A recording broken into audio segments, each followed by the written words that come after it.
میں آپ سب بچوں سے عرض کروں گا، ایک تو نماز میں سستی نہ فرمائیں۔ پورے 1439 ہجری میں نماز چھوڑنے کی گنجائش اگر تھی تو کربلا کے میدان میں میرے نبی کے نواسے کو اور ان کے جان نثار غلاموں کو ہوتی، اگر ہوتی تو ان کو ہوتی، لیکن انہوں نے بھی جب سورج ڈھلا تو اپنے ایک ساتھی زہیر سے فرمایا کہ شمر سے اجازت لو کہ ٹھہر جاؤ، ہمیں نماز پڑھنے دو، پھر جو کرنا کر لینا۔ تو اس کمبخت نے کہا کہ ہم نماز کے لیے جنگ بند نہیں کریں گے۔ تو آپ نے آدھوں کو کہا نماز پڑھو اور آدھوں سے کہا جنگ کرو۔ پھر جب وہ پڑھ کے تو کہا تم جنگ کرو، ان سے کہا جاؤ تم نماز پڑھو۔ تو کربلا کے میدان میں ظہر کی نماز پڑھی گئی۔ تو انہوں نے نماز نہیں چھوڑی اور پھر عصر سے پہلے سر کٹا کے نیزے پر چڑھ گئے۔ اس کے بعد ایک حدیث آپ کو سناتا ہوں، یہ آپ سب لے لیں، یہ بھی بچے بھی لے لیں، آپ بھی لے لو۔ میرے نبی وضو کر رہے تھے، صحابہ نیچے سے پانی لے رہے تھے، زمین پر گرنے نہیں دے رہے تھے۔ کوئی ادھر لے رہا ہے، کوئی ادھر لے رہا ہے، آپس سے جو لڑائی بھی ہو رہی ہے، کوئی منہ تے مار رہا ہے، کوئی پی رہا ہے، کوئی ہتھاں تے، کوئی سینے تے۔ تو آپ پہلے تو دیکھتے رہے، پھر آپ نے کہا ما یحملکم علی ھذا، یہ سب تم لوگ کیوں کر رہے ہو؟ کہا جی حبا للہ ولرسولہ، کہا جی اللہ اس کے رسول کی محبت میں کر رہے ہیں۔ آپ نے فرمایا میں تمہیں بتاؤں سچی محبت کسے کہتے ہیں؟ میں تمہیں بتاؤں سچی محبت کسے کہتے ہیں؟ من سرہ ان یحب اللہ ورسولہ ویحبہ اللہ ورسولہ۔ میں تمہیں ایک بات بتاتا ہوں، جس پر تمہاری محبت اللہ اس کے رسول کے ہاں سند یافتہ ہوگی، قبول ہوگی، اور اگلی خوشخبری یہ ہے کہ تم سے پھر اللہ اس کا رسول بھی پیار کریں گے۔ جو باتیں میں تمہیں بتانے جا رہا ہوں یہ تم کرو گے تو اللہ بھی تم سے پیار کرے گا، میں بھی تم سے پیار کروں گا، اور تمہارا پیار ہم قبول کریں گے۔ یہاں تو ہر ایک عاشق رسول ہونے کا دعویٰ کر رہا ہے، تو اب معیار کیا ہے؟ جیسے آپ ڈاکٹر ہونے کا کوئی دعویٰ کرتا ہے تو اسے پھر وہ ڈگری دکھانی پڑتی ہے، تو پھر وہ ٹھیک ہے کلینک چلا سکتا ہے۔ تو میرے نبی نے فرمایا میں تمہیں بتاؤں کہ اللہ اس کے رسول سے سچا پیار کرنے والا کون ہے، کہ جس سے اللہ اس کا رسول بھی پیار کرتے ہیں جان بین سے۔ تو سننا میرے بچوں، فَلْيَصْدُقِ الْحَدِيثَ إِذَا حَدَّثَ، مجھ سے پیار کرنا ہے اور میرے رب سے کرنا ہے تو پھر زندگی میں سچ بولنا پڑے گا، جھوٹ نہیں بولنا ہے۔ سچ بولنا پڑے گا، جھوٹ نہیں بولنا ہے، سچ بولنا پڑے گا۔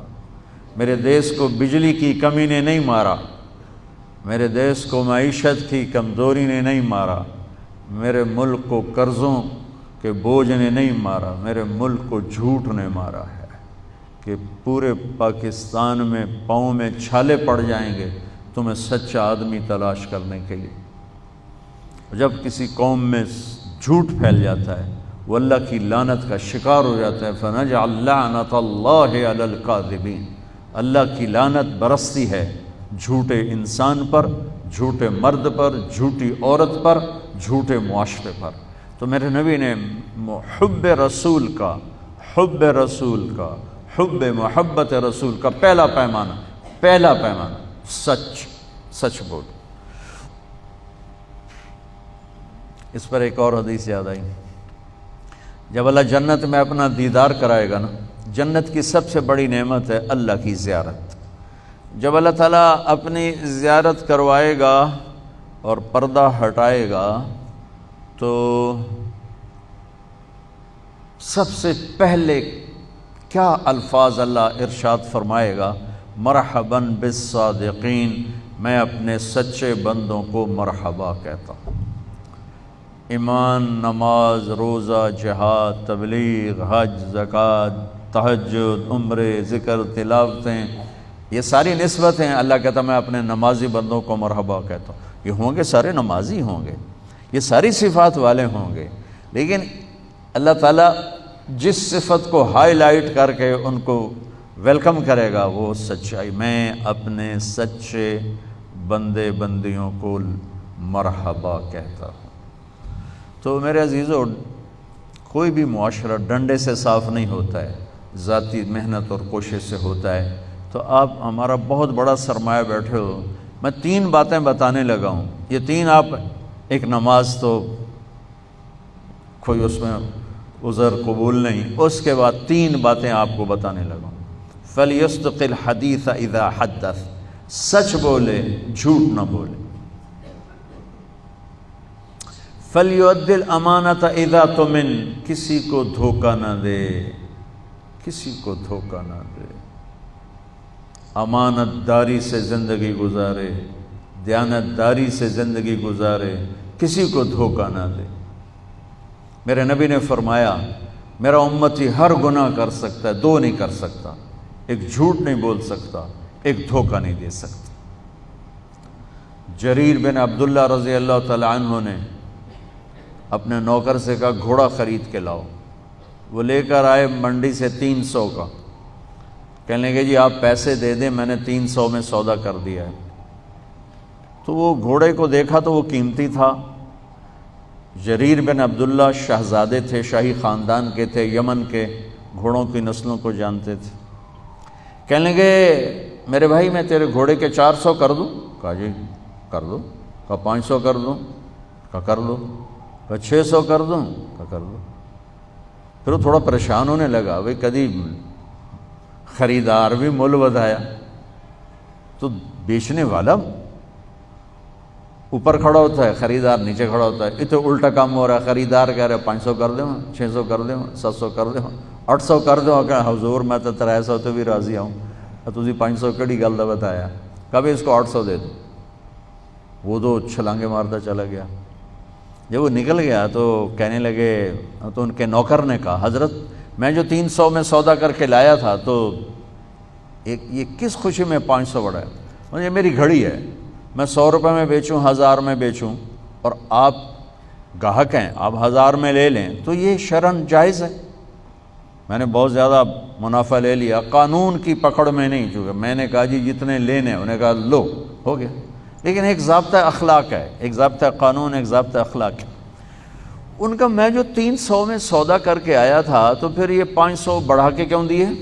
تو وہ فرمانے لگے اس کا گھوڑا 300 کا تھا نہیں، 800 کا تھا، اور میں نے اللہ کے نبی کے ساتھ وعدہ کیا تھا جب تک زندہ رہوں گا کسی کو دھوکہ نہیں دوں گا، سب کی خیر خواہی چاہوں گا، سب کی خیر خواہی چاہوں گا۔ تو میرے عزیزو، دوسری سے پہلی سچ بولنا، دوسری کسی کو دھوکہ نہ دینا، کسی کو دھوکہ نہ دینا۔ اچھا اب پھر ایک اور سائڈ سے غور کرو، میرے نبی کی صفات تو اللہ کے سوا کوئی نہیں گن سکتا، ہم تو چند ایک جانتے ہیں۔ ان تمام صفات میں 2 صفتیں ہائی لائٹ ہوئیں اور آپ کا نام بن گئیں، الصادق الامین، الصادق الامین، سچائی، دیانتداری، یہی 2 باتیں میں یہاں کہہ رہا ہوں، سچائی، دیانتداری، الصادق الامین، سچ بولنے والے، دیانتدار، اور کہلوایا غیر مسلموں سے، کافروں سے کہلوایا سچ بولنے والے، دیانتدار۔ اگر ہمارے دفتروں میں سچائی، دیانتداری آ جائے، ہمارے اداروں میں سچائی، دیانتداری آ جائے، ہمارے بازاروں میں سچائی، دیانتداری آ جائے، میں پوری دنیا پھر کے بتا رہا ہوں، اللہ کی قسم ہمارا ملک جنت کا ٹکڑا ہے۔ اسے کوئی سازشوں سے نہیں مارا، اسے ہم اپنوں نے مارا۔ تو ادھر ادھر کی نہ بات کر، یہ بتا کہ قافلہ کیوں لٹا، مجھے رہزنوں سے گلا نہیں، تیری راہبری کا سوال ہے۔ تو 2 باتیں ہوں گی، سچائی، دیانتداری، زندگی میں سچ بولنا، جھوٹ نہ بولنا، کسی کو دھوکہ نہ دینا۔ ابھی تو آپ پڑھ رہے ہو بچے ہو، لیکن چھوٹے چھوٹے دھوکے یہاں بھی چلتے ہیں، خاص طور ہاسٹل لائف میں، تو لین دین میں۔ تو دیانتداری اور سچائی یہ 2 زیور ہیں میرے نبی نے بتایا ہے، اور فرمایا کہ میرا امتی جھوٹ کبھی نہیں بولے گا، دھوکہ کبھی نہیں دے گا۔ تیسری بات آپ نے فرمائی فَلْيُحْسِنْ جِوَارَ مَنْ جَاوَرَهُ، پڑوسی سے اچھا سلوک کرنا، پڑوسی سے اچھا سلوک کرنا، ہمسائے سے اچھا سلوک کرنا، چاہے وہ اپنا ہے، غیر ہے، مسلم ہے، غیر مسلم ہے، اچھا ہے، برا ہے، اس کے ساتھ حسن سلوک کرنا۔ یہ 3 باتیں ہوں گی تو اللہ رسول تم سے پیار کریں گے، اور اگر تم پیار کا دعویٰ کرو گے تو وہ قبول کریں گے۔ اگر یہ 3 باتیں نہیں تو ہن کر دے رہو جو بھی کرنا ہے، یہ تمہارے دعوے وہاں قبول نہیں ہیں۔ یہ سب جعلی ڈگریاں ہیں، جعلی ڈگریاں پکڑی جائیں تو پھر کیا حشر ہوتا ہے کہ یہ سب جعلی ڈگریاں ہیں۔ جو ڈگری اللہ اس کا رسول دے رہا ہے، سچائی، دیانتداری، حسن سلوک، کسی بھی معاشرے کے زوال میں یہ 2 باتیں بنیادی ہیں، ظلم، جھوٹ اور دھوکہ، جھوٹ اور دھوکہ، ساتھ ظلم کو ملا لو۔